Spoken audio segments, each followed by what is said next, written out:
Hello, I'm Janet Metcalfe, Head of VTI, which is a UK-based non-profit programme that supports the professional and career development of researchers globally.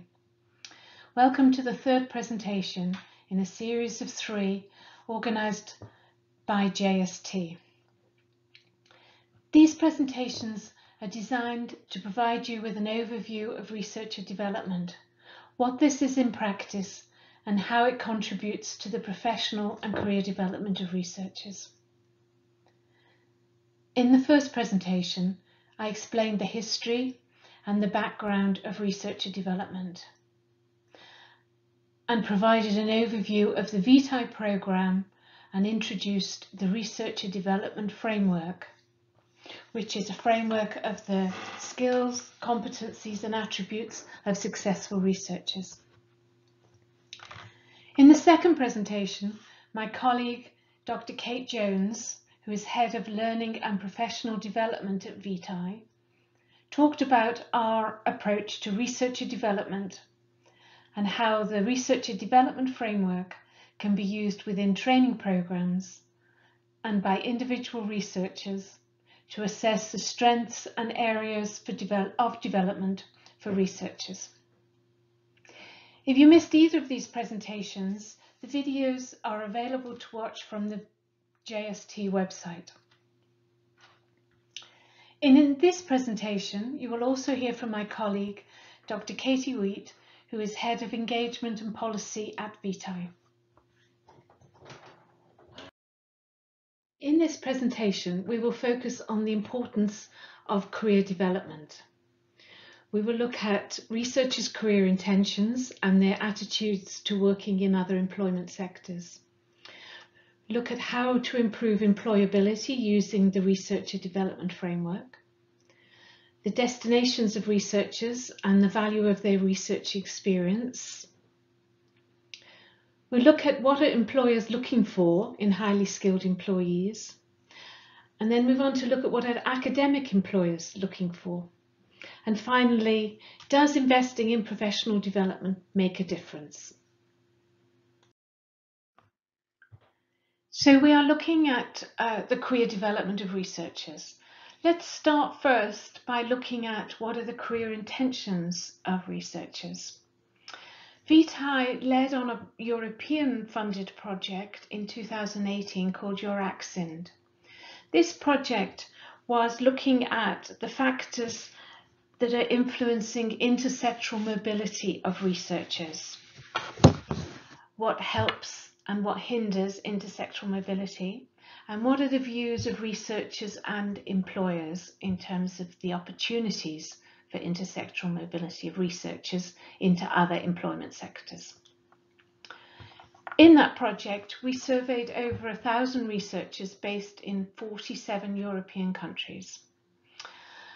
And what came out of that is 78% of current researchers want a long-term academic future.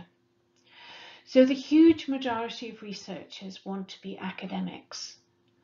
And although 57% would consider working outside academia, when we looked at that in more detail, 70% would still want to do research, so they're looking at predominantly a research-focused job. 37% would consider research or grant management, and 35% would consider research or science policy. So both of those are predominantly in the public sector in terms of those opportunities. 65% of the respondents think that it would be hard to get a non-research job in business. So to make that transition from academia into other employment sectors into a non-research job. And less than 30% that think that businesses valued what researchers offer in terms of working in those non-research roles. So not only are they not interested in terms of having a job in this area, but they don't think employers are interested in recruiting it. And I think that illustrates some of the challenges we have in terms of that disconnect between researchers seeing that there are opportunities for jobs across all employment sectors and employers seeing that there are opportunities to gain highly skilled, competent employees by employing researchers. The results from the Euraxin project are echoed in the results that we get in the UK from CEDARS. This is the Culture, Employment and Development in Academic Research survey that we ran in 2020, so we ran last year. But we have previously been running a similar survey every 2 years since 2009. And consistently around 70% of research staff, so these are postdoctoral researchers, aspire to an academic career. And I think quite challengingly, 59%, so around 60%, expect to achieve this. And I'll talk a little later about the difficulty around those expectations. So only 35% aspire to a research career beyond academia. 8% aspire to a professional role in academia, and we're seeing an increase in those researchers who are moving into other positions within universities, for example, into professional development opportunities, into science communication, so public engagement, or knowledge exchange activities. So I think that's a career destination that we'll see increasing in the future. And only 13% aspire to self-employment or running their own business. So in the UK, in common with Europe, and I think in many other countries around the world, researchers predominantly are aspiring to an academic career. And although we see in the UK 60% of researchers maintaining a formal record of their continuing development activities, and that they're aware of the support that's provided for their career and professional development within the institution, only around 40%, 42% of males and just over 30% of women have a clear career development plan. So they have a clear aims in terms of how they're going to achieve their career aspirations. And I think even more worryingly, less than 20% of researchers have discussed their career options with the career specialists. So we find that the majority of researchers are taking their careers guidance and information through talking to their peers, to their academic supervisors or principal investigators, or to their family or friends. And therefore they're getting quite selective information in terms of their career development opportunities. So of the 70% of researchers who aspire to become an academic and the 60% who expect to become that, what are their chances of achieving this? Well, we're seeing an increasingly difficult academic career environment. There are increasing numbers of doctoral graduates and postdoctoral researchers coming into the system, but we're seeing few increases in academic opportunities. There's been little expansion in terms of the academic workforce. And similarly, there's a lack of research career structures within academia. Apart from the tenure track, there's very few organised, structured opportunities to make progression within the academic career. However, we are in an environment where the perception is, and the language quite often supports that, is that academia is the first career choice and that everything else is a second career choice or a plan B or an alternative career. When in reality, the truth is the opposite of that.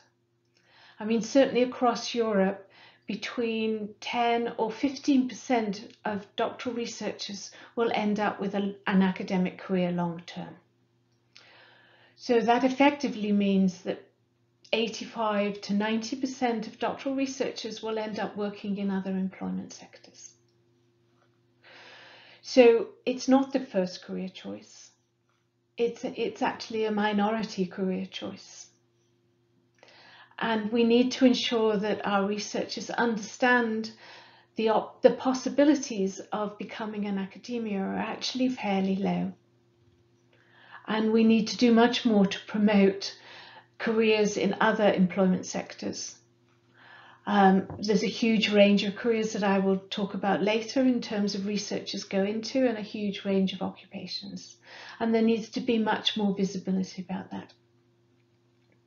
And we also need to change the perceptions of employers in other research sectors, in other employment sectors, about what researcher competencies that they can bring to their organisation. And I will talk about that a little bit more later. Let's look at the literature on researchers' experiences and views of other employment sector. There's not a huge amount of literature in this area, but what does come through is that the perceptions from researchers is that intersectoral mobility is low and that it's much less common than international mobility. Now, certainly in the UK, the reverse is true, in that around 50% of doctoral graduates will immediately go after graduation out into other employment sectors, where it's probably only 10%, around 10% will go on to an international mobility, i.e. move to another country in a postdoctoral position. Now that does differ by country and by different employment environments, so it can be vastly different in different countries. It is more common in the arts and humanities and social sciences, and particularly we see more movement back into academia from those sectors. Certainly in the arts and humanities, you see quite a few researchers who manage a portfolio career where they have still some research and teaching in the academic sector, but also have some employment in other sectors as well, for example, in the creative industries. Intersectoral mobility is definitely more common where there are schemes to fund it, and it's actively encouraged by the government or funders that researchers get some intersectoral mobility experience during their doctoral programs, for example. There is very little research published on researchers' actual experiences of intersectoral mobility, but the messages coming back from what little research there is that it seems to be easier for researchers to move to and from the public sector than the private sector. In the Euraxin project, we surveyed researchers in academia about their levels of commercial awareness and engagement. Just over a quarter had done some research, joint research or business-focused research. Around about a quarter had done some consultancy with businesses, while 12% had had a temporary mobility into another sector through, for example, a placement or an internship, while 7% had had previous long-term experience working in other employment sectors.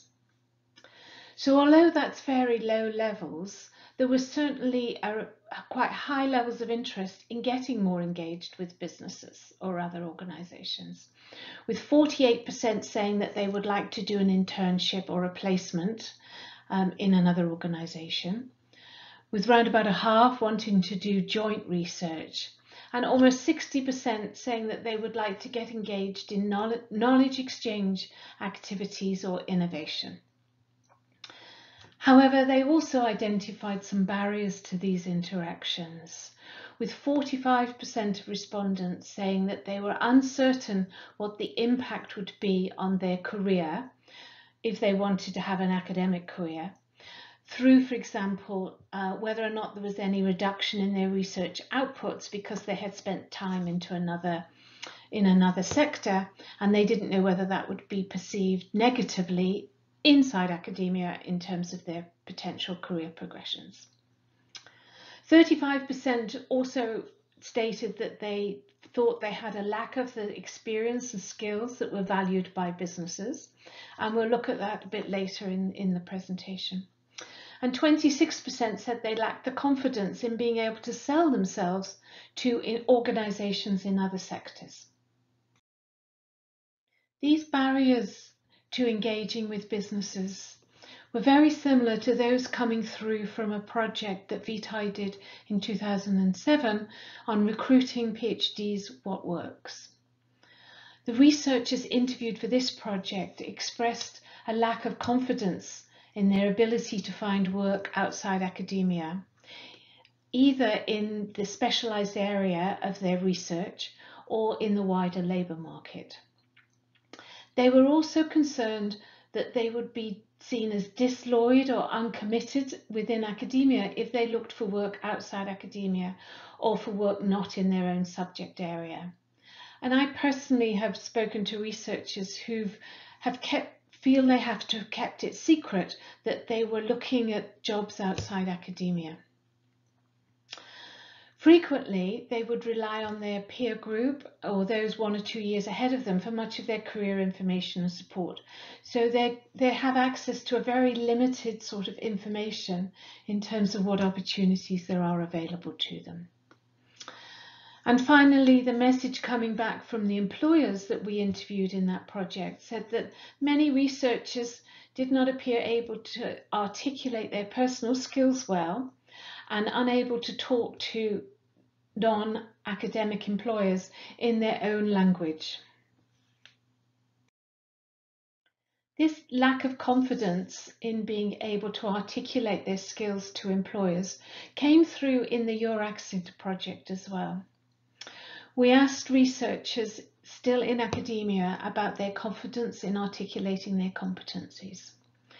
And you can see that in terms of expressing their research skills and experience, we've got very high levels, 95% saying that they feel they could do that very well or fairly well in terms of talking to non-academic employers about their levels of experience in this area. Similarly, they were fairly confident that they would be able to talk about their professional effectiveness and their self-management, but you can see some degree of decrease in their confidence there, with around about a quarter saying that they didn't think they could do that very well. However, when we look at how well they felt they could articulate their people skills, so their ability to work with others for team working, and their communication skills, the majority were saying that they were not very confident at all in being able to articulate them to employers outside academia. In the next section, I'm going to talk about the researcher development framework and how it can support the employability of researchers. This lack of confidence in demonstrating their competencies is one of the reasons why Vitae developed the researcher development framework. This is a framework of the knowledge, behaviour and attributes of highly successful researchers. And it was developed through a rigorous methodology, interviewing over 100 highly successful researchers about the behaviours that these researchers demonstrate. Its aim was to provide a framework for researchers to self-assess their strengths and areas for future development so that they could become a better researcher. It was also to develop a common language for researcher competencies so that researchers were able to articulate these competencies to potential employees, for example. And although we developed in the UK, it has been validated across Europe and is now in use in America, Australia, Japan and in Africa, so that we found that it does fit well within the global research environment. The researcher development framework consists of 4 domains. Domain A is the knowledge and intellectual abilities that you need to have in order to do research. Domain B is the personal effectiveness. That is the qualities and approach that you need to be an effective researcher. Domain C is research governance and organisation, and this is knowledge of the standards and requirements and professionalism to do research. While domain D is impact, influence, and engagement. So this is the knowledge and skills that you need to have to be able to work with others and to ensure the wider impact of your research. Within the 4 domains, there are 12 subdomains that characterize the key aspects of being a successful researcher. For example, within domain B, the 3 subdomains highlight the importance of professional and career development, self-management capabilities, and the personal qualities needed to be an effective researcher. Overall, within the 12 subdomains, there are 63 descriptors, which takes a holistic view of the knowledge, skills, and attributes of researchers working in higher education. There's no expectation that any one researcher will need to cover all of these descriptors, but it does provide a framework where an individual researcher can map their existing competencies and they can decide which areas of the researcher development framework that they would like to develop stronger capabilities in order to be able to be the researcher that they want to be. And this may depend on the context in which they're doing research. It may depend on the discipline in which they're working in. But it also may depend on what stage they are at as a researcher. So the researcher development framework is not a static framework. It assumes that as researchers getting more experienced and they develop their competencies, then they will be able to be more effective in any particular descriptor. So that each descriptor will have between 3 or 5 phases of development. And in this example, self-confidence, you can see here is the phase 2 level in terms of what a researcher should be able to do at this particular stage in terms of their self-confidence. So, for example, they should be aware of their own range of skills and be comfortable demonstrating them. They should be able to defend their ideas in the face of reasonable challenge from colleagues and from others. And they should be self-reliant and be capable of directing others. So in terms of the way we support researchers, VTI creates resources around the researcher development framework. So for example, we will have for each one of these descriptors some examples of the evidence that a researcher can show to say that they have developed this particular competency.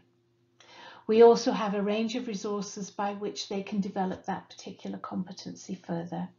And these are embedded in either the work that we're doing or in institutional researcher development provision. We've also developed what we call lenses on the researcher development framework. These highlight the researcher's competencies that are acquired or used in different contexts. We have 2 different types of lenses. One is a direct focus, so looking at a particular aspect of being a researcher. And an example of this would be the getting started lens. So getting started in research. What are the set of core competencies within the framework that a researcher who's just beginning their research journey should focus on in terms of improving? An example of a bridging lens would be the information literacy, because in the UK we already have an information literacy framework, and this lens looks at what are the competencies within the framework do you need to develop in order to improve your information literacy, and equally how can improving your information literacy improve the way you perform as a researcher. So lenses can support researchers to focus on specific areas for development. So for example, if a researcher wanted to improve their teaching and learning abilities, then the teaching and learning lens identifies the set of competencies that will best help researchers be more effective teachers. It can help institutions prioritize and map existing provision. For example, if an institution is keen on public engagement, then they can look at the competencies that researchers need to develop to be more effective public engagers, and then they can look at how their researcher development provision would enable researchers to develop those competencies further. It can also provide links to, for example, professional standards such as chartership. And we have an engineering lens on the RDF, which help engineers see which competencies they're developing as a researching engineer that will enable them to apply for and achieve chartered status as an engineer, and thereby improve their career opportunities. An example of a researcher development framework lens that's helpful in terms of career development is the employability lens. This lens was developed through interviews with a wide range of employers, both employers that are looking for researchers in terms of research and development occupations, but also looking for researchers to perform a wide range of different occupations within their organisation. These 25 descriptors are the common descriptors identified by those employers in terms of what they are looking for in highly skilled employees. So if a researcher wants to improve their employability, particularly in sectors outside of higher education, then these are the competencies that they should be focusing on in terms of being more employable. I'm now going to talk about what do researchers do and the value of their research experience in both getting and doing their job. In the Euraccent project, we surveyed researchers who are no longer working in academia across 33 countries, asking them what sectors they're currently working in. And we found from their responses that they're working across all employment sectors. The 5 largest are the life sciences and pharmaceutical sector, predominantly research and development. In public administration, and this would include research policy work. In general manufacturing, in management consultancy, and in teaching, including teaching in higher education. We see similar diversity when we look at the occupations that these researchers are now in. They range from those that are still a researcher in other employment sectors, through to managers and functional professionals, research or grant managers, engineering professionals, those working in public engagement or science communication, those that have become journalists or media professionals, those that are now a teaching profession, those that are offering vocational or industrial training and instruction, and health professionals. The majority of these researchers had aspired to become academics, and we asked them whether or not they are satisfied with their current work or job. And very high results came out of that, with 84% of respondents saying that they're fairly or very satisfied with their current employment. And interestingly, we asked them that if they got the opportunity to go back, would they still want an academic career? And only 6% of respondents said that they would consider an academic career now. We also asked them whether or not they were using any of their experience or competencies that they developed while they were a researcher in academia. And 75% of them said they still draw on that experience and competencies. And when you look at the occupations and the sectors that they're working, the majority of them are still working within the research endeavour to some extent, either directly as researchers or through, for example, their role as grant managers for research funders. Similar statistics are coming through from doctoral graduates on the value of their skills and competencies for their employment. This UK-wide survey, run 4 years after their graduation, shows that over 90% of those working in academia find that their doctoral qualification is a formal qualification or important. So nothing much surprising about that. But in terms of other occupations where doctoral graduates are employed, that's still over 60% are saying that their doctoral qualification was either a formal qualification or important in gaining their current employment. And that rises to over 70% in other common doctoral occupations. These are the occupations that predominantly recruit doctoral graduates in other employment sectors. And it is an even stronger picture when we look at the value of their skills and competencies in obtaining their current employment, where at least 77% of respondents across all of the research occupations are saying that their skills and competencies were either an essential or an important aspect in terms of gaining the jobs that they did.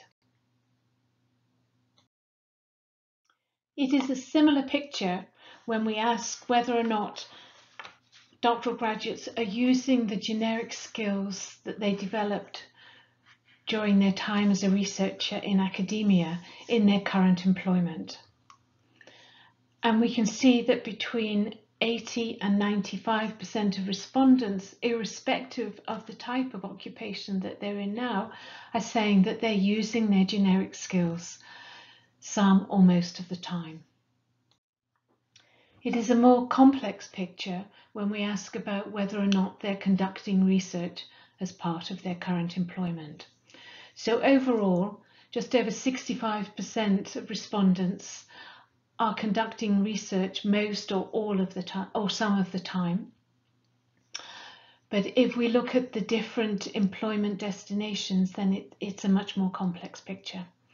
Unsurprisingly, those that are employed primarily to conduct research in universities are researching most of the time, which is almost 90% reporting that. Those in academic teaching and learning, we're also seeing that they're conducting research most or some of the time for 80% of respondents, similarly to those who are employed in other research occupations in other sectors. When we look at those that are employed in other common doctoral occupations, i.e. those that are not research occupations and other occupations, we can see that even for these researchers, they are conducting research most or some of the time for about 40% of these respondents. So even in occupations where normally they are not research-related occupations, there's still opportunity for these researchers to use their research skills and capabilities in their current job.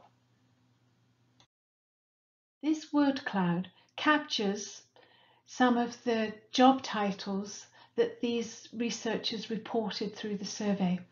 And as you can see, there's no shortage of really interesting jobs coming through here that are available to researchers who take the opportunity to look at what career prospects there are in other employment sectors. I talked earlier about the challenging environment for achieving an academic career, but why do researchers leave? This project, What Do Research Staff Do Next?, was a European-wide project, and we were looking at where do research staff, i.e. those in postdoctoral positions, go to when they leave academia. We asked the respondents to this survey about why they'd left. and 79% of them identified better long-term prospects that they were looking for by moving outside of academia. Similar numbers were looking for more job security and moving away from fixed-term contracts. And we know in the UK from our CEDAS survey that 30% of the respondents to that survey have been on fixed-term contracts for 10 or more years.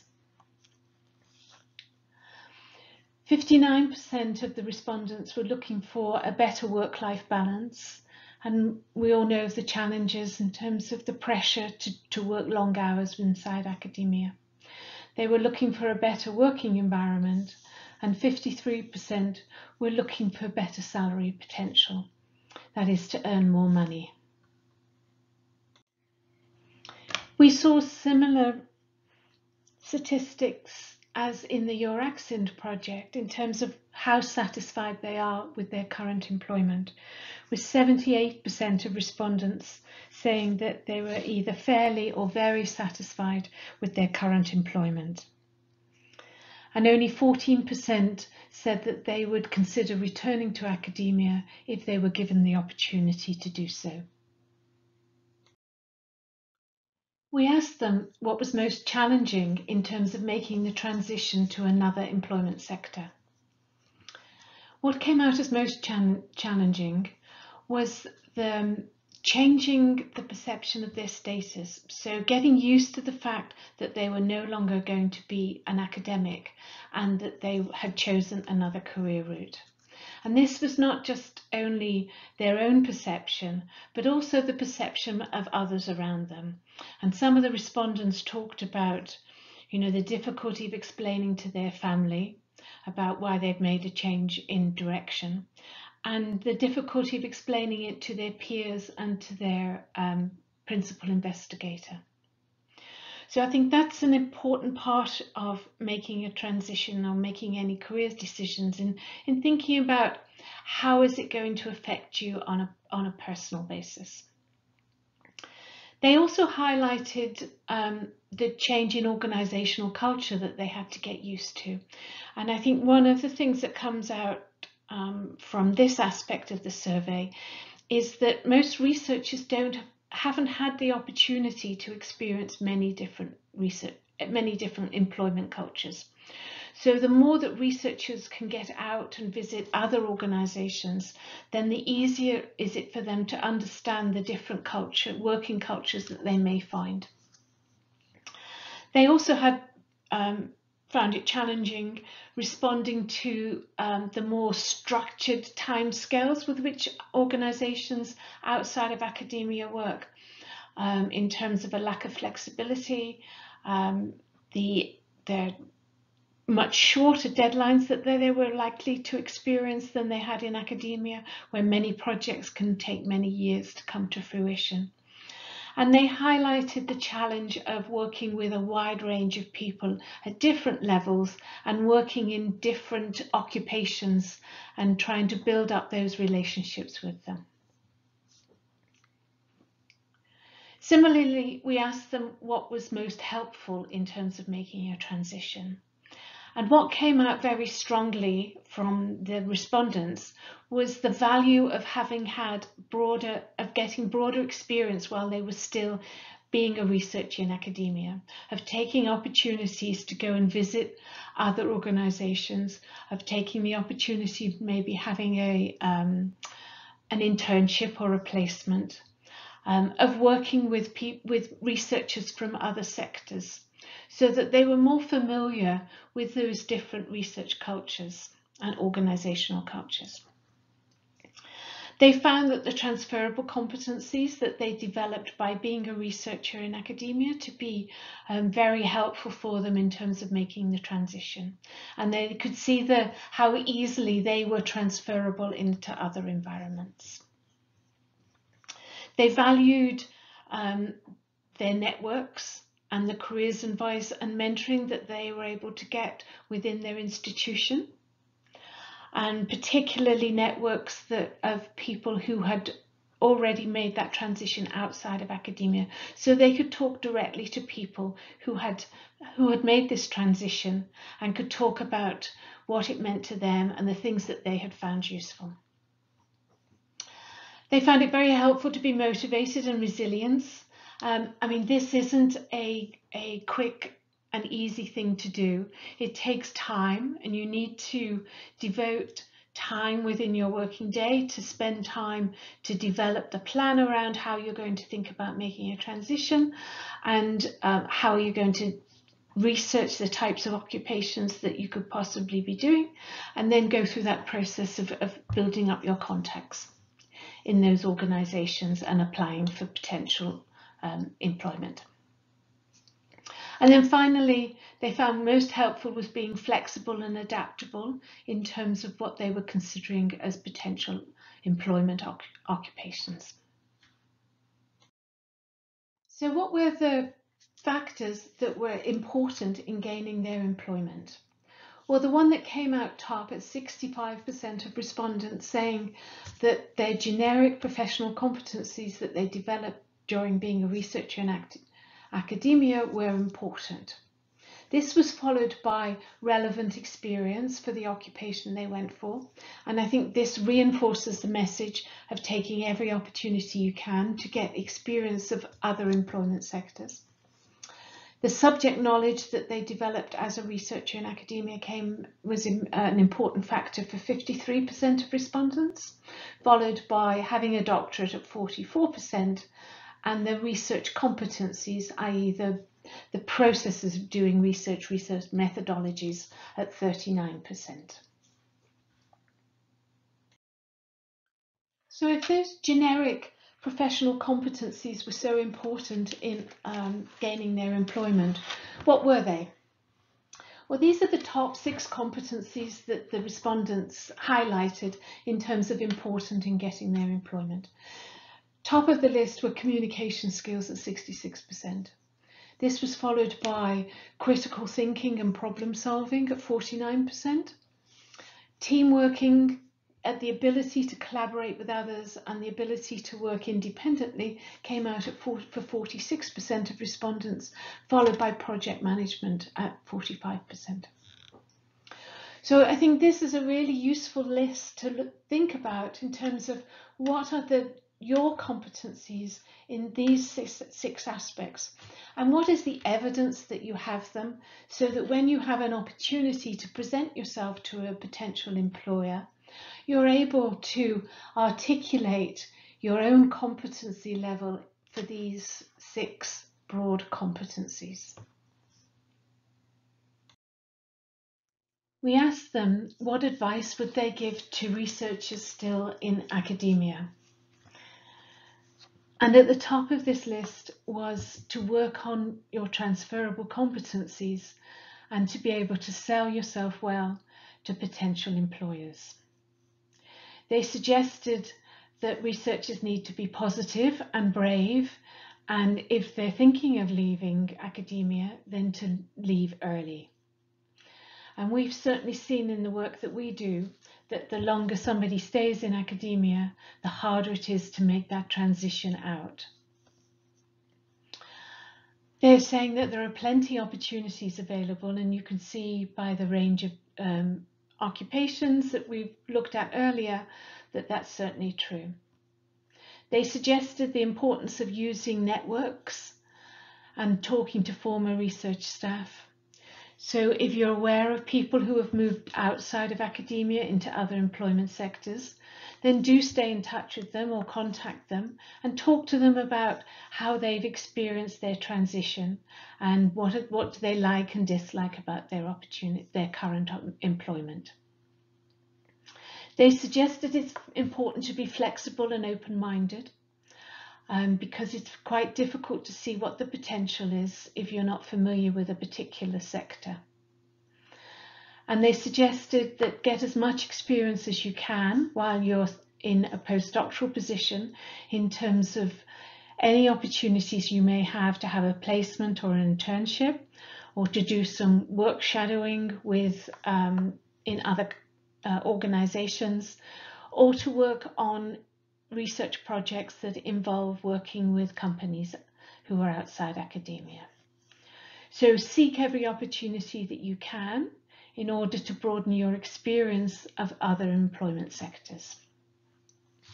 And there were also a few comments around how important it was to mentally move on, that you need to think about the psychological challenge of moving away from being an academic, because you've probably been in an academic environment for quite a long time, and that's quite a difficult transition to make. And also, you don't necessarily need to make a complete break, and certainly some of the respondents to this project were talking about how they'd managed to sort of maintain a connection with their previous research group, or they were still doing some teaching in academia on a part-time basis. And that how important it was is not to think that this step is a failure, but this is a new step in your career and one that has endless opportunities in terms of what you can do. I'm now going to talk about what we know about what employers are looking for and the value of researchers to their organisation. So what do employers expect when they recruit researchers? What are the competencies that they believe they will bring to their organisation? In 2009, we did a project asking employers about their expectations of the competencies that they bring to their organisation. From their responses, we were able to group their employers into 4 groups. Group 1 were employers that actively target doctoral graduates, so they know what they're looking for and they know how to recruit them. Group 2 were employers that had a strong interest in doctoral candidates and did regularly employ them, but didn't actively go out looking for them. Group 3 had some interest. They'd occasionally recruit if they came in, for example, through their normal graduate recruitment processes. And Group 4 were employers that had no interest in doctoral graduates at all and had never employed them. And you can see from this chart that there is a striking difference between the expectations of those groups of researchers. So on Group 1, where we know that they actively target doctoral graduates, they have really high expectations and understanding of the competencies that researchers bring. Whereas if we look at Group 4, they certainly understand that researchers have strong skills in data analysis and problem solving, and to some extent in terms of drive and motivation in the whole process of being able to do a doctorate over 3 or 4 years.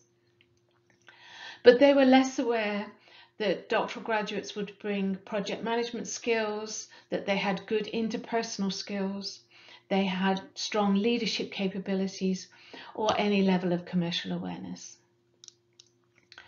So I think we have a challenge, both as institutions and as individual researchers, of moving employers from Group 4, say, towards Group 1, so that they understand the competencies that researchers bring. And I think for individual researchers, the challenge is being able to articulate those competencies to employers, to be able to show them that despite their expectations, they do bring a whole suite of competencies that would be highly valued by any company looking for good employees. In the Euraxion project in 2018, we wanted to explore further the competencies that employers are looking for and how that matched to researchers' perceptions in terms of what employers are looking for. So as part of this project, which was across Europe, so we were targeting European employers, we asked what researchers believe they're good at, what researchers think employers want. We asked institutions what they believe were the top employability skills that researchers had. And then finally, we asked employers what they wanted.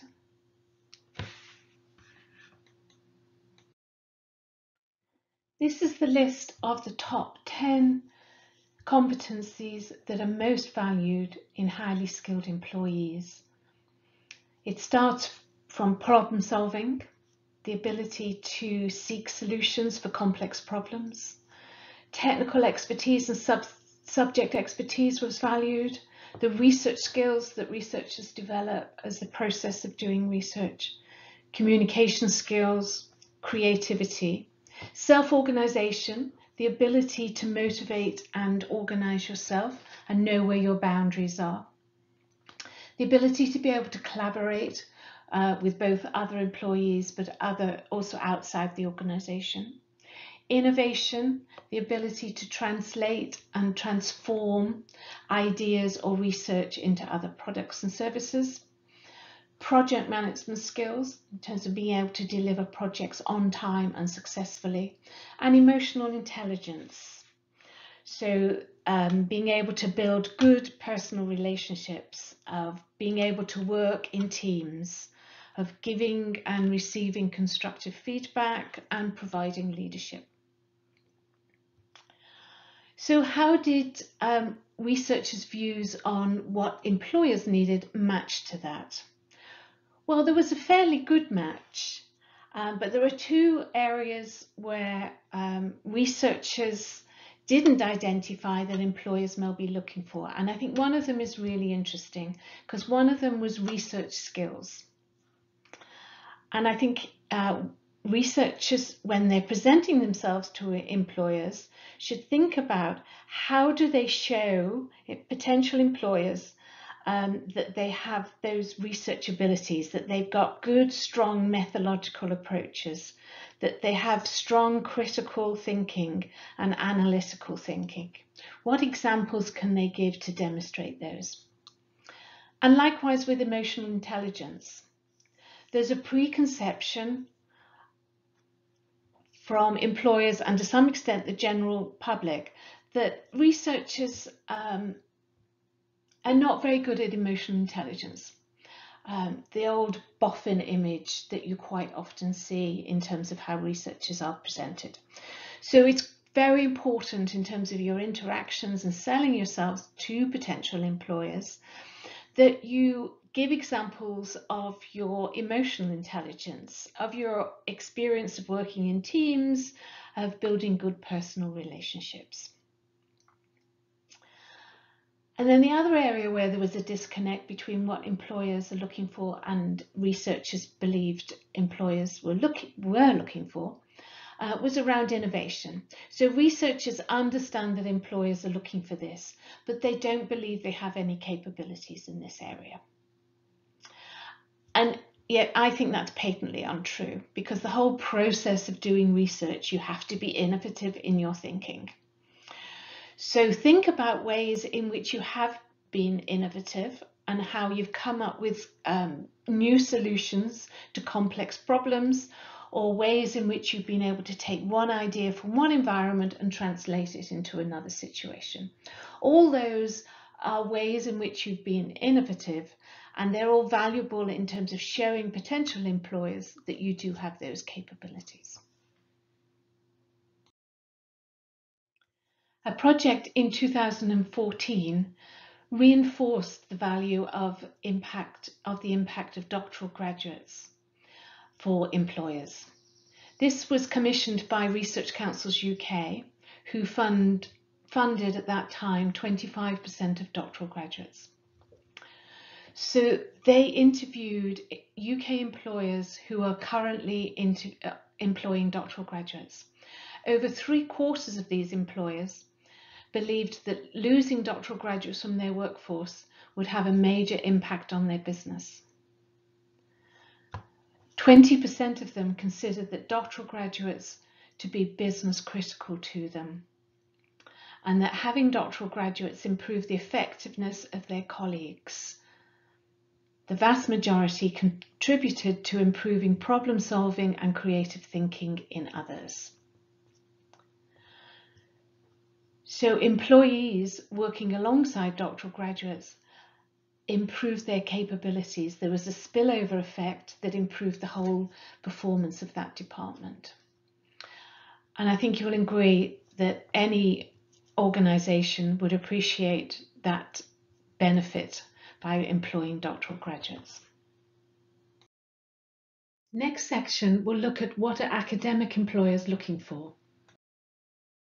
I've talked a lot about intersectoral mobility and the broad set of competencies needed to work in other employment sectors. But what about working in academia? Are these competencies needed in academia, or is it only about publishing papers and securing grant funding? Well, papers and grant funding are still very important markers of academic success, but the academic job market is also changing. This is an interesting project by Professor Inga Mewburn at the Australian National University, who you may know as the Thesis Whisperer. She has done a critical analysis of academic job descriptions from a range of Australian universities to understand academic as employers, their needs, and what this means for doctoral education. They use the Researcher Development Framework as a mapping tool, taking the approach that as a rough approximation, those competencies on the right-hand side of the framework, domains A and B, are developed by researchers as an integral part of completing their doctorate through the daily process of doing work. And those on the left-hand side, domains C and D, are more likely to be developed through engaging with other opportunities such as researcher development programs and extracurricular activities. And what they found when they looked at academic job descriptions is that they tended to require competencies from the left-hand side of the Researcher Development Framework more than the competencies that are integral to doctoral research itself on the right-hand side.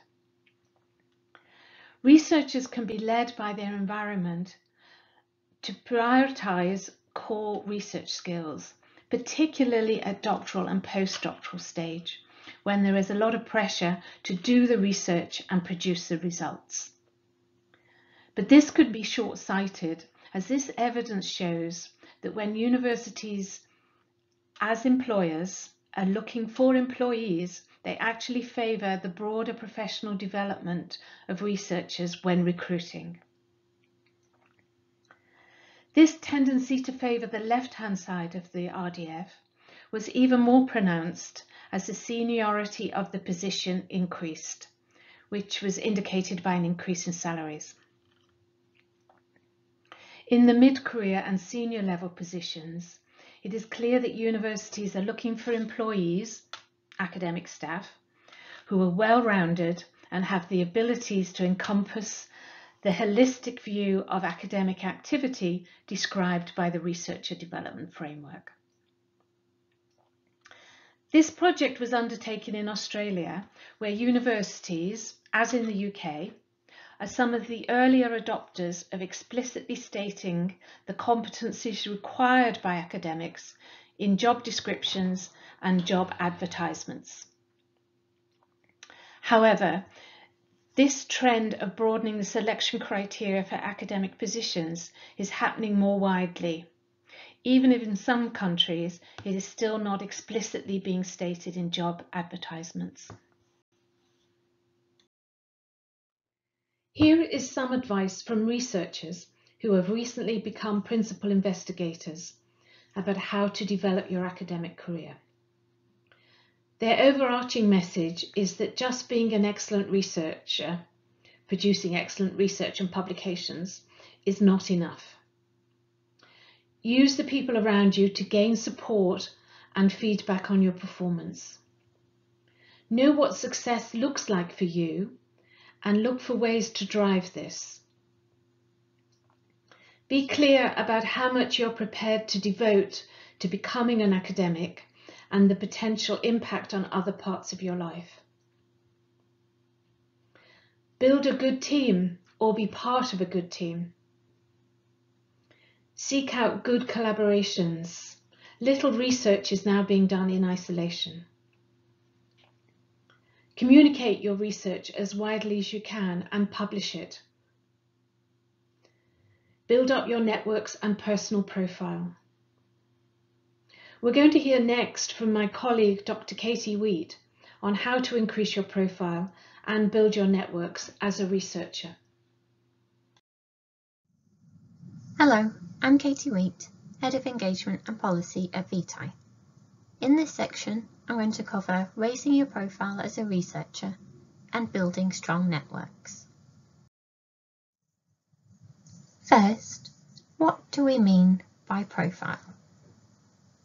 A profile is the description of a person or organisation, for example, that gives important and useful information about them.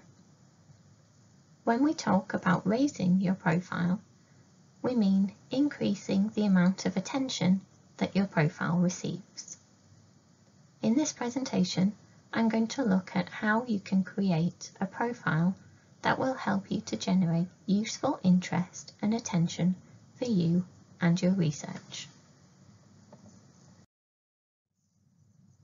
There are lots of reasons why it might be useful for you to generate more interest and attention for you and your research. And there are lots of different ways that you might use your public profile to achieve your goals.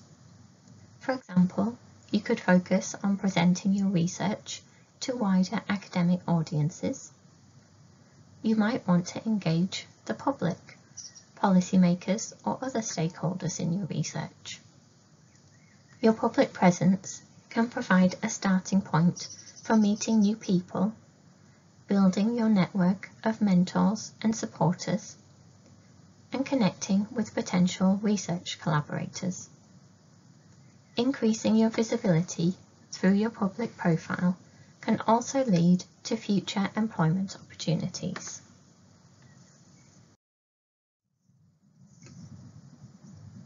But it's important for you to decide what is your personal goal. Why would you like to raise your profile? And thinking about this question can help you to choose the most effective tools and approaches. A useful framework for thinking about your goal is to make it SMART. Your goal should be specific, measurable, so that you can see what success would look like, achievable, something that you can realistically do, relevant to the outcome you would like to achieve, and time-bound, knowing how long you have to achieve your goal.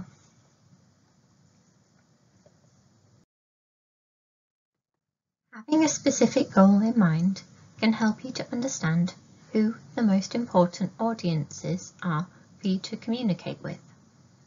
For example, are you trying to find collaborators from within or beyond your research field? Or are you hoping to connect with a potential industry sponsor or future employer? Maybe your research has the potential to contribute to a public debate on a topical issue like climate change or response to the pandemic.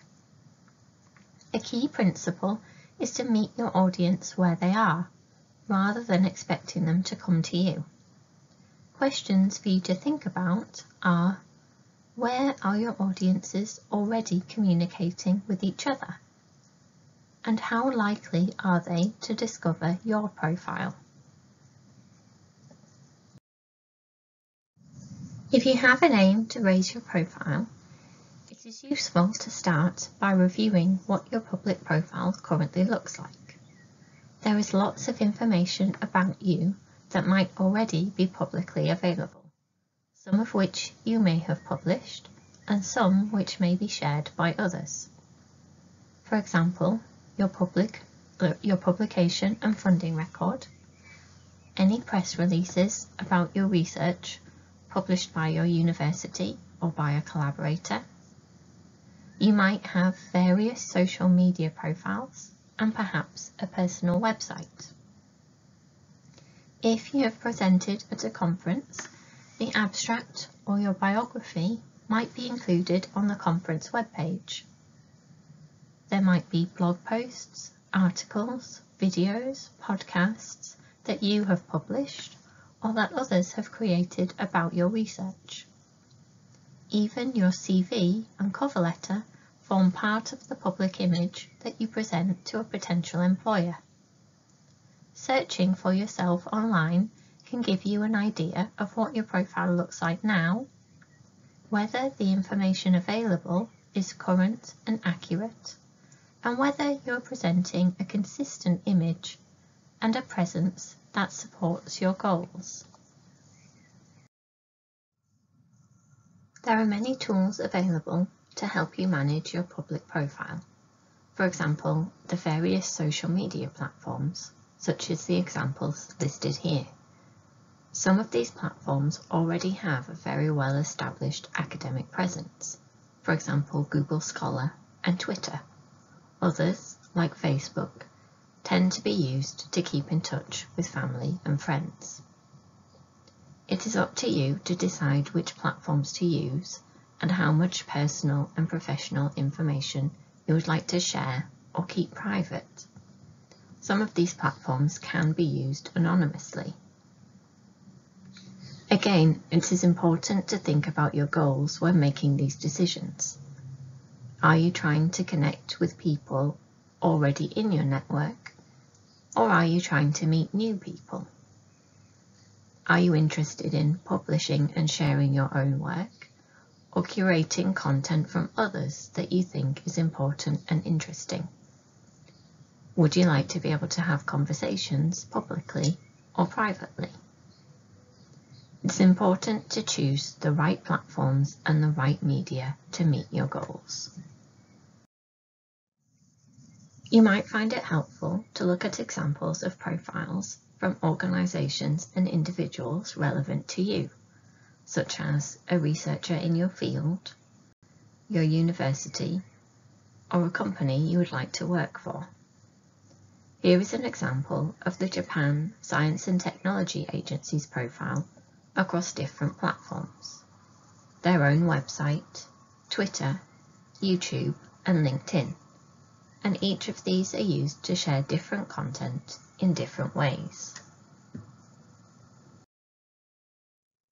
LinkedIn describe themselves as a platform for professional networking, and they've developed many different features to support this. For example, you can give and receive recommendations for professional expertise. You can use it as a public CV to record your current and past positions, including voluntary experience. You can publish and comment on articles, and you can use it as a tool to follow up with people that you've met at conferences and meetings. It's particularly useful for growing your network of individuals from different employment sectors, especially as colleagues that you know from academic research now will move onwards in their careers in different environments. Aside from social media, there are lots of other ways to raise your profile. For example, here is Lucy Thomas from the University of Birmingham taking part in the VTI 3-minute thesis competition in 2020. The competition challenges doctoral researchers to convey their thesis in just 3 minutes, and finalists have told us that this has had benefits for their own professional development and the further opportunities that have opened up. Raising your profile can lead to new opportunities becoming available that you didn't originally predict. Next, we'll look at building strong networks. Your online profile can help attract the attention of people you might find it interesting and useful to be connected to. In this section, we will look at why and how to progress from having a large audience to having a strong network of supporters. Networking is the development, maintenance, and leadership of networks of individuals who can offer advice and access to opportunities. Many researchers avoid spending time on networking activities because it is seen as a distraction, but spending time developing your relationship with different groups of people can be an important investment. Developing strong relationships with the people in your network can support your research by identifying new collaborators and having interested people to share your ideas with.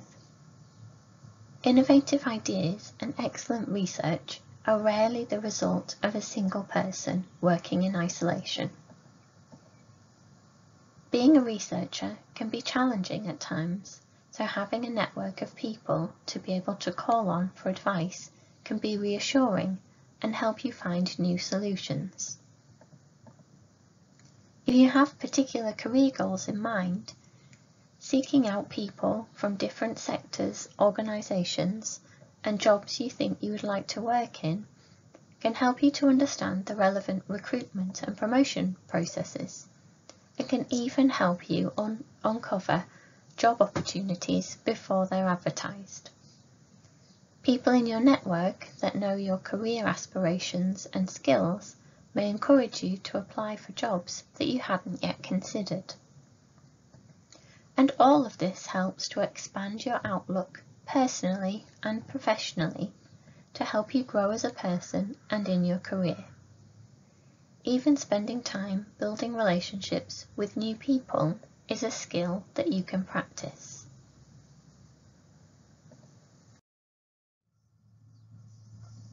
Everyone has a network, and looking at who is in your network already is a useful place to start when trying to expand your network.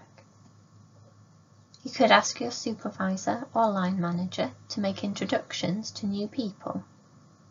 Your lab group, or people you share an office with, technicians and others supporting your research, and your family and friends are all people you can draw on for support and who can help you to grow your network in different directions. Stay in touch or make contact with people you have studied, worked or volunteered with previously to cover different sectors and perspectives. And of course, the potential to grow your network is limitless. Every conference or training event where you're meeting new people is an opportunity to build new relationships. And your extended network includes not just the people you know, but the people they know, and the people they know. Research suggests we're only 4 to 6 steps away from being connected to any other person. Don't forget that not only are all of these people in your network, but you are also in theirs. Networking is not just about being able to ask others for help. It is also being available as a source of support and advice to others, which is an important part of building strong and lasting relationships.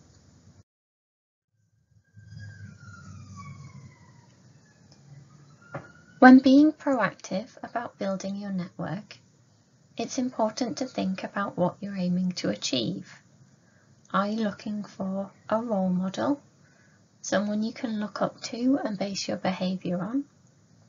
Would you like to find a sounding board to discuss your ideas with and help you work through your problems and concerns in a safe environment?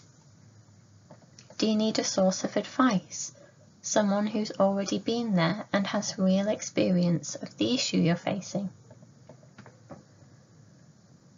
Would you like to focus on your professional development, someone with the skills and knowledge you aim to achieve? Do you need an advocate, someone who can support and represent you and champion you when you're not there? Are you looking for a contact who can open specific doors and unlock an opportunity you have your eye on? Or are you aiming to find a mentor, someone you can develop a significant ongoing relationship with to support you throughout your career? Perhaps your goal is many of these, or something different.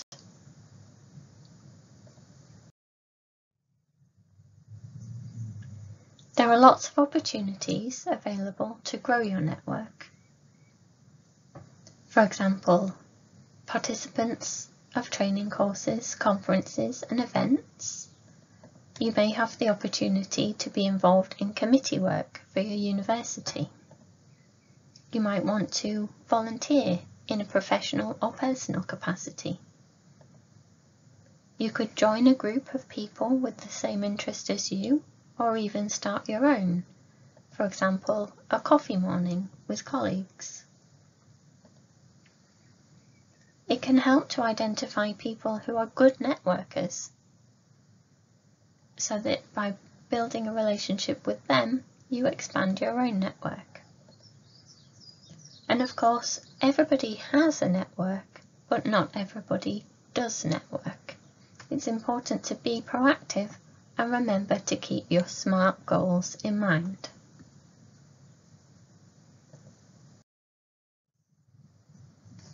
You can put your proactivity into practice in specific ways when attending events online or in person. Lots of conferences include social and networking activities you can take part in.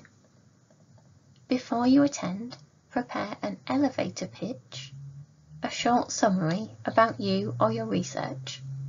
Use this as an opportunity to present yourself to potential collaborators or employers, for example. You may be able to find out who's speaking, exhibiting and attending in advance so that you can connect with them beforehand. If there's someone you would like to work with, you can email them to ask for an appointment during the event, rather than just hoping to run into them.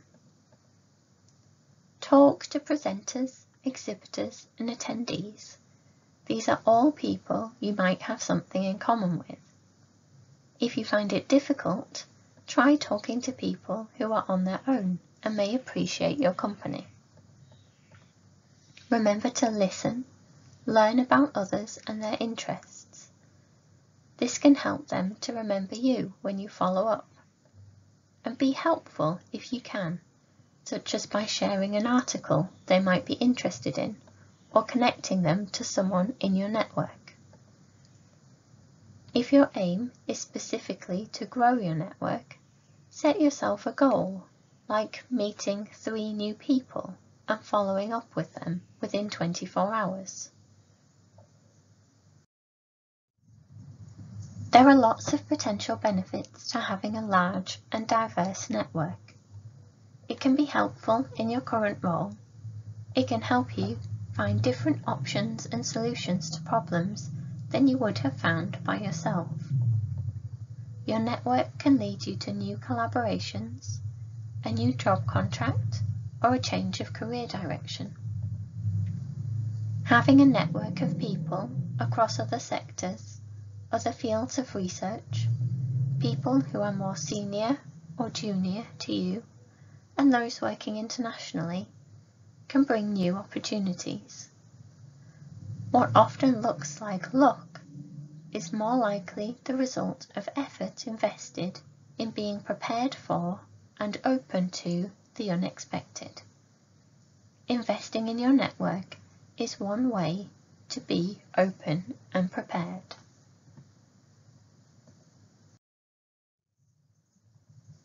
Together with raising your profile, investing in your network is not something you can do once. It is something to review and prioritize to keep your efforts in line with your goals and circumstances. It doesn't have to take a lot of time, but a little extra effort may bring unexpected rewards and grow the impact of your research and your career.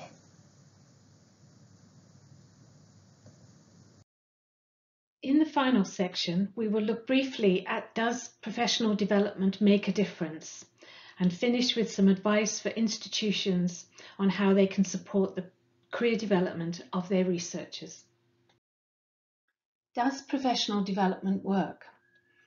VTI did a project in 2010, drawing together 120 case studies, providing evidence of the impact of professional development.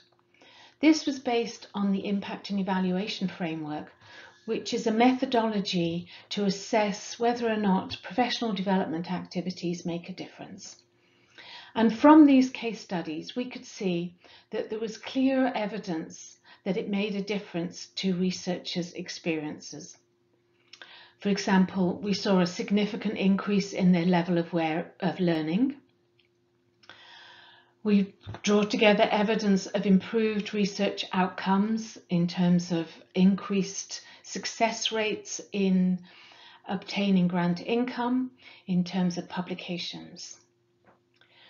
We saw evidence of cultural change in that supervisors became more aware of the value of professional development and more engaged in encouraging their researchers to participate.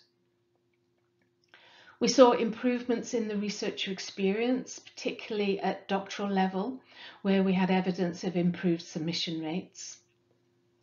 We saw increases in the employability of researchers, in their ability to obtain jobs, and in employers' awareness of the competencies that researchers brought. And then finally, we saw evidence of life-changing experiences for researchers, whereby the process of thinking about their career development and their career goals had very clear vision of what they wanted to achieve and the ways in which they could go about doing that.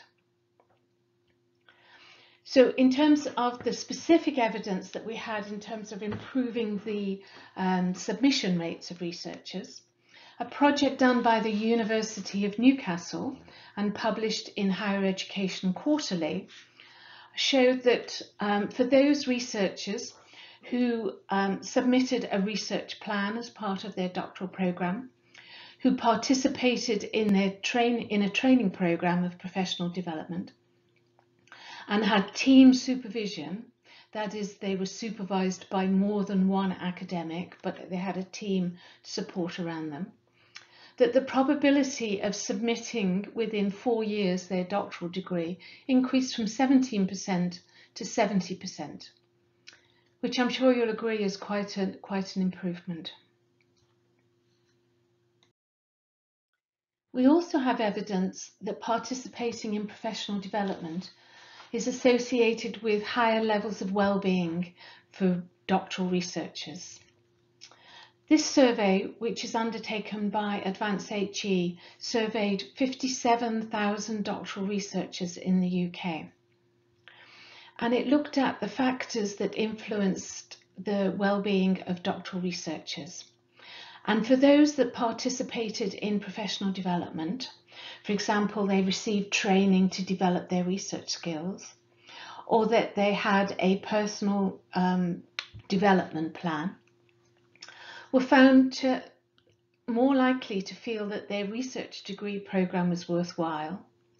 They were more likely to be satisfied with their life, and they were more likely to be satisfied with their work-life balance.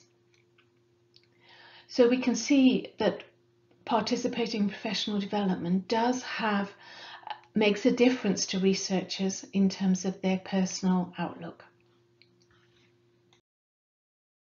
Here is some advice for institutions from researchers who used to work in academia about how institutions can support the career development of their researchers. They ask institutions and academic staff to actively value all careers equally and to counter the perception that an academic career is the first and best choice. They ask that supervisors and principal investigators are more open and honest with individual researchers about their potential to achieve an academic career.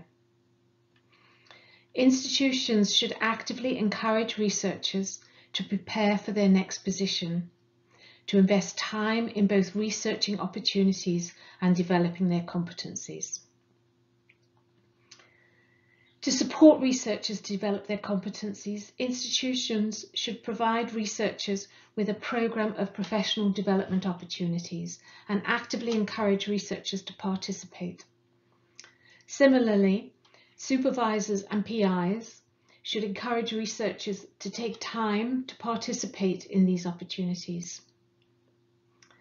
An important element of professional development programs should be to ensure that researchers know the transferability of their competencies to other working environments. To broaden the career opportunities for researchers, institutions should increase their knowledge of other employment sectors by providing wider working experiences through, for example, placements or internships or visits to companies.